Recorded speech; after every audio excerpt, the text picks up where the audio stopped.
ఆగండి భయ్య. భయ్య ఏంటి భయ్య మీరు? భయ్య బాలయ్య బాబు గారి టీజర్ అని చెప్పి నమ్మించి వీడియోలోకి తీసుకొచ్చి బాలయ్య బాబు గారి గురించి చెప్పకుండా ఎలా పోతానుకున్నారు భయ్య? అందులోనూ బాలయ్య బాబు గారి అభిమానులకు. అందుకే భయ్య బాలయ్య బాబు గారి గురించి అదిరిపోయి ఇంట్రెస్టింగ్ విషయం ఒకటి చెప్పబోతున్నాను భయ్య. విషయం ఏంటో తెలుసా భయ్య? భయ్య బాలయ్య బాబు గారు నిన్న విశ్వక్సేన్ గారి gang of Godavari movie audio ఫంక్షన్లో ప్రీ రిలీజ్ ఈవెంట్లో పాల్గొన్న విషయం అందరికీ తెలిసిందే. సో ప్రీ రిలీజ్ ఈవెంట్కు పాల్గొన్న బాలయ్య బాబు గారు విశ్వక్సేన్ గురించి ఆసక్తికర వ్యాఖ్యలు చేశారు.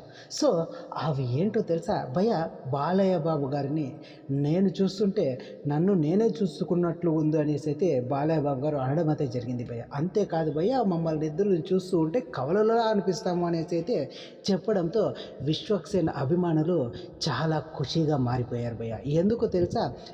టాలీవుడ్లో మోస్ట్ సక్సెస్ఫుల్ సీనియర్ హీరో ఇప్పట్లో ఎవరైనా ఉన్నారా అంటే అది బాలయ్య బాబు గారే భయ్య. అలాంటి బాలయ్య బాబు గారు the biggest hero of Tollywood industry Balayya Babu గారు విశ్వక్సేన్ గారిని పొగుడుతూ ఉంటే, అందులో నాకు సన్నిహితం అంటూ ఉంటే విశ్వక్సేన్ అభిమానులు మాత్రం చాలా చాలా సంతోషపడ్డారట భయ్య. అంతేకాదు భయ్య, ఇప్పుడు రానున్న gang of Godavari biggest hit అందుకోవాలనేసి అయితే ఆశీర్వదిస్తున్నాను అనేసి బాలయ్య బాబు గారు చెప్పడంపై విశ్వక్సేన్ అభిమానులు ఎగిరి గంతేస్తున్నారు భయ్య. ఖచ్చితంగా గ్యాంగ్ ఆఫ్ గోదావరి ఖచ్చితంగా పెద్ద హిట్ కావాలనేసి మనం కోరుకుందాం భయ్య. భయ్య బాలయ్య బాబు గారి అభిమానులుగా మీరు ఎంతమంది విశ్వక్సేన్ గారి gang of Godavari movie hit కావాలని కోరుకుంటారో కామెంట్లో తెలియజేయండి భయ్య. ఇది భయ్య వాళ్ళ వీడియో కనుక నచ్చినట్లయితే లైక్ చేసి షేర్ చేసి సబ్స్క్రైబ్ చేయండి భయ్య. మన లవడలో ఛానల్ ఉంటాను భయ్య. ఇంకొన్ని వీడియోలతో మీ ముందుకు వస్తాను భయ్య. థ్యాంక్ యూ ఫర్ వాచింగ్ భయ్య.